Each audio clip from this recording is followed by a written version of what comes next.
በአማራ ምድር በአገዛዙ ጦርና በፋኖ ኃይሎች መካከል የሚደረገው ውጊያ ተባብሶ ሲቀጥል ትናንት ግንቦት 4 ቀን 2018 ዓ.ም ጀምሮ እስከ ዛሬ ረፋድ ድረስ በበርካታ አካባቢዎች በተደረጉ መብረቃዊ ጥቃቶች ወታደራዊ ድል ብቻ ሳይሆን የአገዛዙን የጭቆና ሰንሰለት በመበጣጠስ በመቶዎቹ የሚቆጠሩ የህሊናና የፖለቲከኛ እስረኞች ነጻ ያወጣ ታሪካዊ ድል ሆኖ ተመዝግቧል።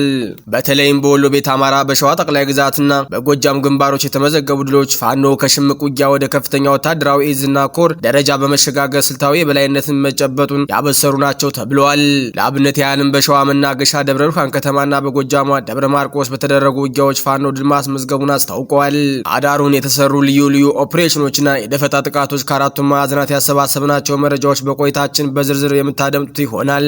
የፋኖ አመራርና ቃል አቀባይ የነበረው አርበኛ ማርሻል ጸሐው መታሰርን በተመለከተ ከሰሞኑ በማህበራዊ ሚዲያዎችና በተለያዩ የዜና አውታሮች ላይ ሰፊ መነጋገሪያ ሆኖ ቀጥሏል።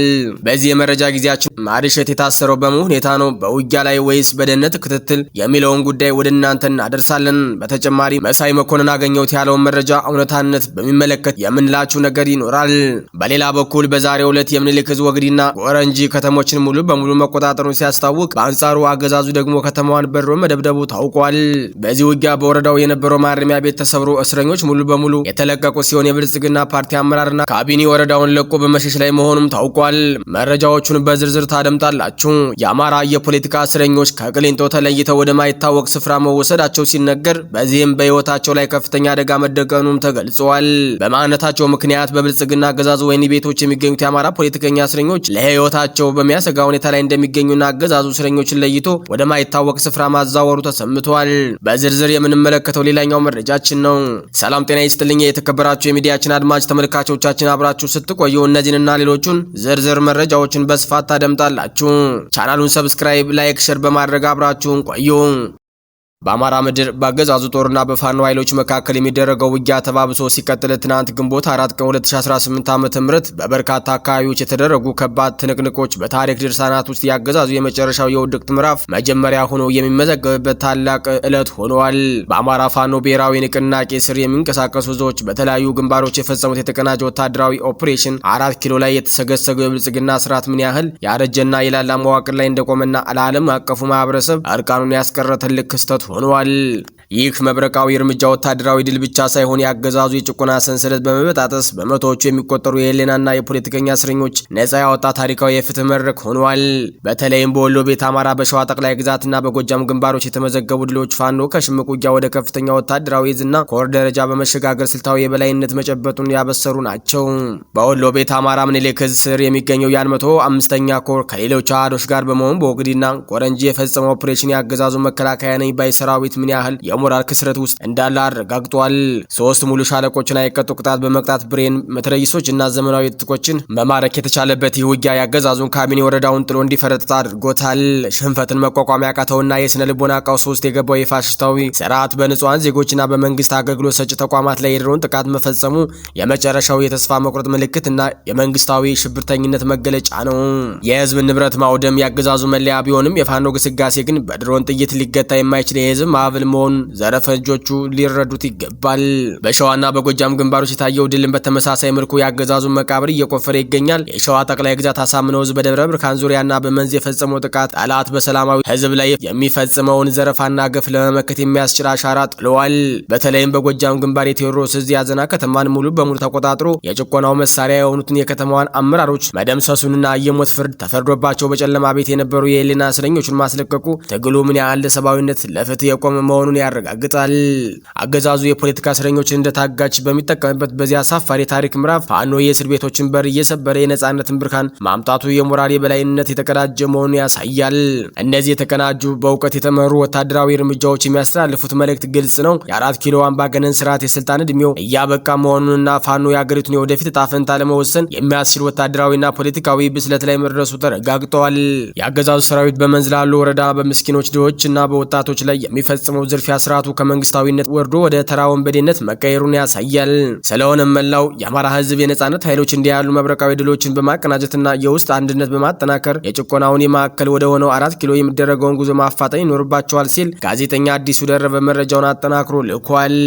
ይህ በእንዲህ እንዳለ በደብረ ማርቆስና ባነደደ በአገዛዙ ታጣቂዎች ላይ እርምጃ መወሰዱን ፋኖ ሲያስታውቅ በዚህም ጥቃት 10 የጠላት ኃይሎች ደምስሻለሁ ብለዋል።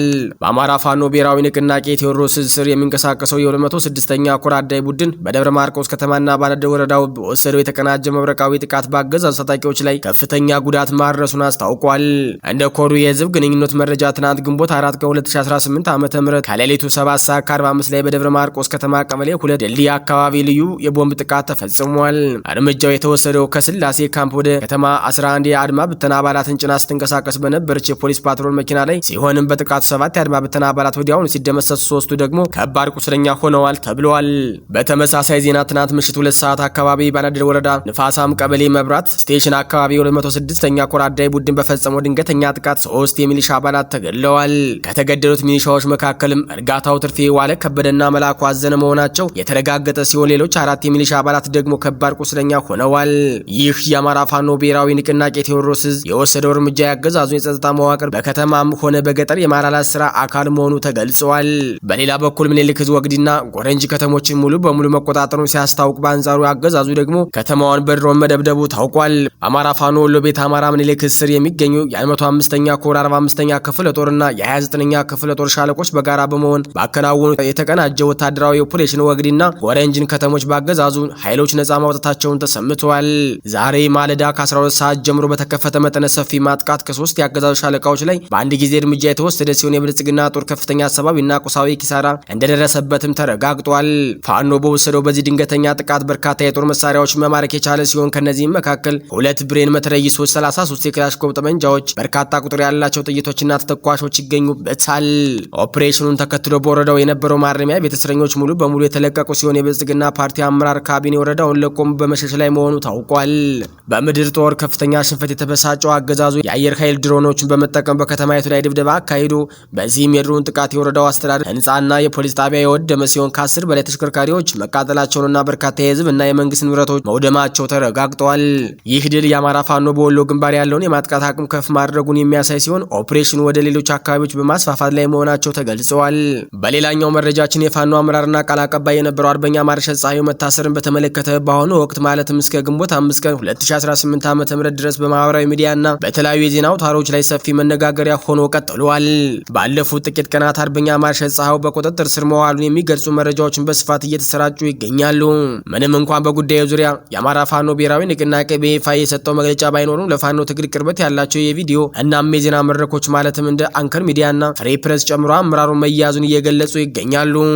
ማርሸት ፀሐዩ በጎጃም ቀጠና በተለይም በቴዎድሮስ ህዝብ ውስጥ ቁልፍ የፖለቲካና የኮሙኒኬሽን ስራዎች ሲሰራ የቆየ አመራር ሲሆን በተለይም የፋኖ ወታደራዊ ድሎች ለዲያስፖራውና ለሀገር ውስጥ ደጋፊዎች በማድረስ ረገድ ንቁ ተሳትፎ ነበረው። በቅርቡ ማለትም ሚያዝያ ወር 2018 ዓ.ም በአማራ ክልል ምርጫ ይደረግም በሚሉና በሌሎች ፖለቲካዊ ጉዳዮች ላይ ጠንከር ያሉ መግለጫዎች ሲሰጥ ቆይቷል። የአገዛዙ ሰራዊት ከፍተኛ መኮንኖች መገደላቸውንና መማረካቸውን አስመልክቶ መረጃዎችን ለህዝብ በይፋ በማውጣት ይታወቃል። የእስሩ ዜና እውነት ከሆነ ለፋኖ ትግል በተለይም ለጎጃም ግንባር ከፍተኛ የፕሮፓጋንዳና የሞራል ጉዳት ሊሆን እንደሚችል ይገመታል። ይሁን እንጂ በፋኖ ደጋፊዎች ዘንድ የሚሰጠው ትንታኔ የሚከተሉት ነጥቦችን ያነሳል። የደህንነት ክፍተት፣ አመራሩ በቁጥጥር ስር መዋሉ በፋኖ በኩል የደህንነት መጠበቅ ወይም የመረጃ ልውውጥ ክፍተት መኖሩን ሊያሳይ እንደሚችል የዘርፉ ምሁራን ያስረዳሉ። ሌላው አገዛዙ የፋኖን የጦር ሜዳ ውሎ የሚያስተጋቡ አክቲቪስት አመራሮችን ኢላማ የማድረግ ስትራቴጂ እየተከተለ መሆኑንም ይጠቁማል። የዚህ አይነት ታዋቂ አመራሮች መታሰር በትግሉ ደጋፊዎች ዘንድ ቁጭትና አዲስ መነሳሳት ሊፈጥር እንደሚችልም ይገመታል።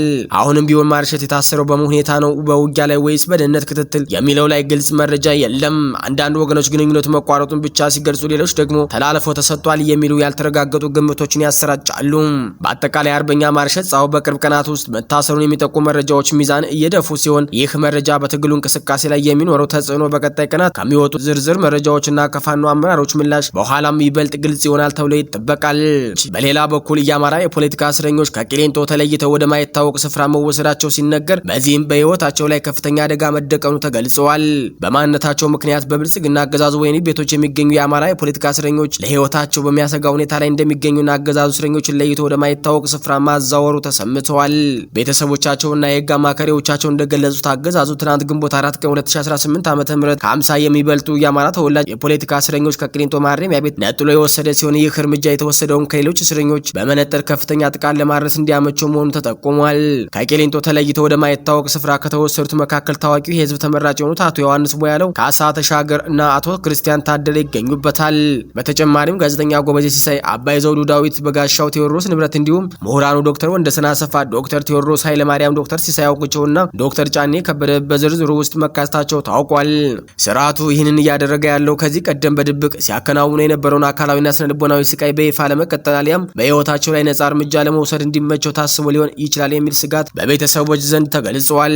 የማረሚያ ቤቶች ኮሚሽንና የፌዴራል ፖሊስ ኮሚሽን ምንጮች እንደሚጠቁሙት አገዛዙ በአማራ የፖለቲካ እስረኞች ላይ በፌዴራል ፖሊስ፣ በማዕከላዊ በገላን፣ በአዋሽ አርባና በሰመራ ወታደራዊ ካምፖች ውስጥ በማንነት ላይ የተመሰረተ ስድብ፣ ዛቻ፣ ማንቋሸሽ፣ ከፍተኛ ድብደባና ግድያ ሲፈጽም ቆይቷል። በዚህ ስልታዊ የማሰቃየት ተግባር ምክንያት ቀደም ሲል ኢሳያስ በላይ የተባለ የፖለቲካና የማንነት እስረኛ ህይወቱ ማለፉ የሚታወስ ሲሆን አሁንም እስረኞቹ ፍርድ ቤት ቀርበው ጉዳያቸው እየታየ ባለበት ወቅት በቂሊንጦ በአባ ሳሙኤል በዘዋይና በቃሊቲ ተደጋጋሚ የሰብአዊ መብት ረገጣ እየደረሰባቸውም ይገኛል። አሁን ደግሞ ለጥቃት በተጋለጠ መልኩ ማንነታቸው አማራ የሆኑ ብቻ ተለይተው መታሰራቸውንና ወደ ሌላ ስፍራ መወሰዳቸው በቀጥታ ለህይወታቸው አስጊ መሆኑን የህግ ባለሙያዎች ገልጸዋል። የብልጽግና አገዛዝ በጦር ግንባር የገጠመውን ሽንፈትና የቀጠናውን ዲፕሎማሲያዊ ከበባ ተከትሎ በወህኒ ቤት ያሉ የአማራ ድምጾችን ለማጥፋት የጀመረው ይህ እርምጃ ሀገሪቱ ወደ ከፋ የሰብአዊ ቀውስ ሊከታት እንደሚችል ተመላክቷል። በመሆኑም የሰብአዊ መብት ተሟጋች የዓለም አቀፍ ማህበረሰብ፣ የሚዲያ ተቋማት እስረኞች የህይወት ዋስትና ከማጣታቸው በፊት ሞራላዊ፣ ፖለቲካዊና ህጋዊ ኃላፊነታቸውን እንዲወጡ ቤተሰቦቻቸውና የህግ አማካሪዎቻቸው አስቸኳይ ጥሪ አቅርበዋል። የተከበራችሁ አድማጭ ተመልካቾቻችን የዕለቱ አበይት ዜናዎች እስካሁኖቹ ነበሩ። በሌላ የዜና ሰዓት እስከምንገናኝ ጤና